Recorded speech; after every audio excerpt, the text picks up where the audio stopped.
ఎవరు రాశారో తెలియదు కానీ చాలా అద్భుతంగా ఉంది. ఇంగ్లీష్ వాడు సెక్యులరిజం వచ్చాక రాముడు ఒక పాత్ర అయ్యాడు. కానీ అంతవరకు రాముడు మన దినవారీ చర్యలో మన వెంట నడిచిన దేవుడు. మనం విలువల్లో వ్యక్తిత్వంలో పడిపోకుండా నిటారుగా నిలబెట్టిన ఆదర్శ పురుషుడు. మనకు మనం పరీక్ష పెట్టుకొని ఎలా ఉన్నామో చూసుకోవలసిన అద్దం రాముడు. ధర్మం పోత పోస్తే రాముడు, ఆదర్శాలు రూపుటడితే రాముడు, అందం పొరపోస్తే రాముడు, ఆనందం నడిస్తే రాముడు, వేదోపనిషత్తులకు అద్దం రాముడు, మంత్రమూర్తి రాముడు, పరబ్రహ్మ రాముడు, లోకం కోసం దేవుడే దిగివచ్చి మనిషిగా పుట్టినవాడు రాముడు. ఎప్పటి త్రేతాయుగ రాముడు. ఎన్ని యుగాలు దొల్లిపోయాయి. అయినా మన మాటల్లో, చేతల్లో, ఆలోచనల్లో అడుగడుగునా రాముడే.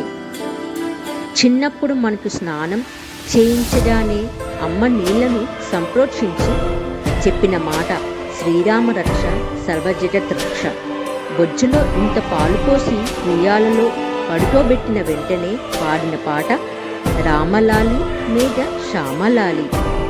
మన ఇంటి గుమ్మం పైన వెలిగే మంత్రాక్షరాలు శ్రీరామ రక్ష సర్వజగత్ రక్ష.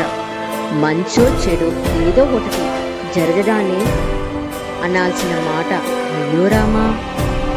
వినకూడని మాట వింటే అనాల్సిన మాట రామ రామ.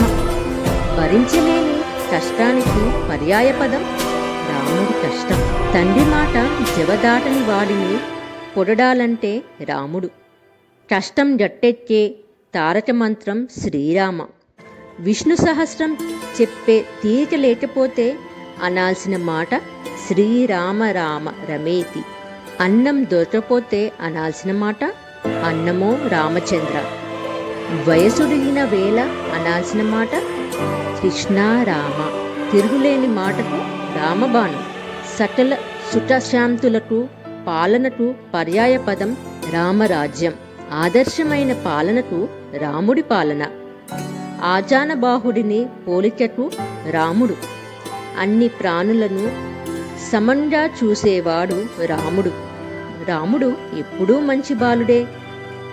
ఆదర్శ దాంపత్యానికి సీతారాములు. గొప్ప కొడుకు రాముడు.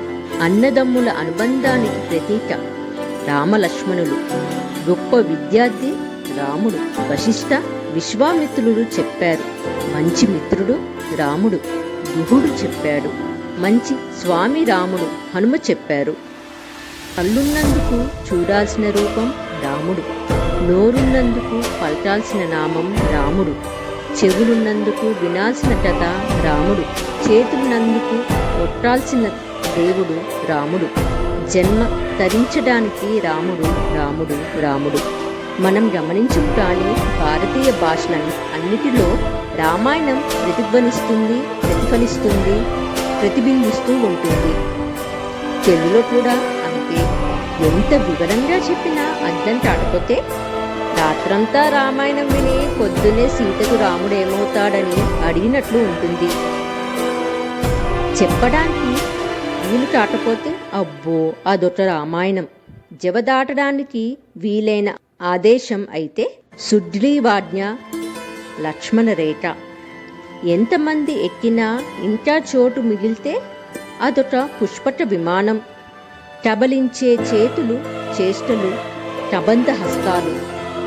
విచారంగా ఉంటే శూర్పణఖ. చూసి రమ్మంటే కాల్చి రావటం హనుమ. పెద్ద పెద్ద అడుగులు వేస్తే అడందుడి అడుగులు. మెలుకవలేని నిద్ర కుంభకర్ణుడి నిద్ర. పెద్ద ఇల్లు లంటంత ఇల్లు. ఎంగిలి చేసి పెడితే శబరి.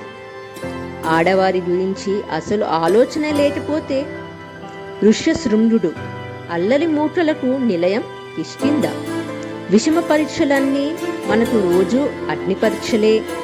ఇతురిల్లు చెప్పేవారందరూ మందరులే. సాయం చేసినప్పుడు ఉడతబత్తి. కార్యాన్ని సాధించినప్పుడు హనుమయుక్తి. గొడవకు దిగే వాళ్ళ పేరు లంకిని. యుద్ధమంటే రామరావణ యుద్ధమే. ఎప్పటికీ రగులుతూ ఉండేవన్నీ రావణ కష్టాలే. తొడితే బుర్ర రామకీర్తన పాడుతుంది. ఇది విచిత్రమైన ప్రయోగం. సీతారాములు తిరగని ఊళ్ళు తెలుగు నేల మీద ఉండనే ఉండవు. బహుశా ఒక ఊళ్ళో తిండి తిని ఉంటారు, ఒక ఊళ్ళో పడుకొని ఉంటారు, ఒక ఊళ్ళో బట్టలు ఉతుక్కుని ఉంటారు, ఒక ఊళ్ళో నీళ్ళు తాగి ఉంటారు. ఒంటిమిట్టది ఒక కథ, భద్రాద్రిది ఒక కథ. అసలు రామాయణమే మన కథ. అది రాస్తే రామాయణం, చెబితే మహాభారతం. రామాలయం లేని గ్రామం లేదు అంటే అతిశయోక్తి కాదు. ముందుగా శ్రీరామనామం రాయని పద్దు ఉత్తరం ఉండేది కాదు. ఉత్తర భారతంలో హలో పర్కలింపు రామ్ రామ్. దోస్త్ విడిపోయారు అనుకోవాలన్నా నీకు నాకు రామ్ రామ్. అందుకే ఇప్పటి దక్షిణాసియా దేశాలు ఇస్లాం, బౌద్ధ మతాలను ఆచరించిన వారి దైనందిన జీవన విధానాలలో రామాయణం ఎంతగా పెనవేసుకుపోయిందో ఇప్పటికీ మనం చూడొచ్చు.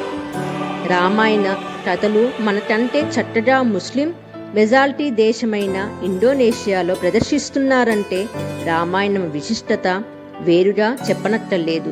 శ్రీరామ రామ రామేతి రమే రమే మనోరమే సహస్రనామ తత్తుల్యం రామనామ వరానమే. ఈ శ్లోకం 3 సార్లు స్మరించితే ఒక విష్ణు సహస్రనామ పారాయణం ఫలితమే కాదు, భక్తులకు శివ సహస్రనామ ఫలితం కూడా లభిస్తుంది. జై శ్రీరామ్, జై శ్రీ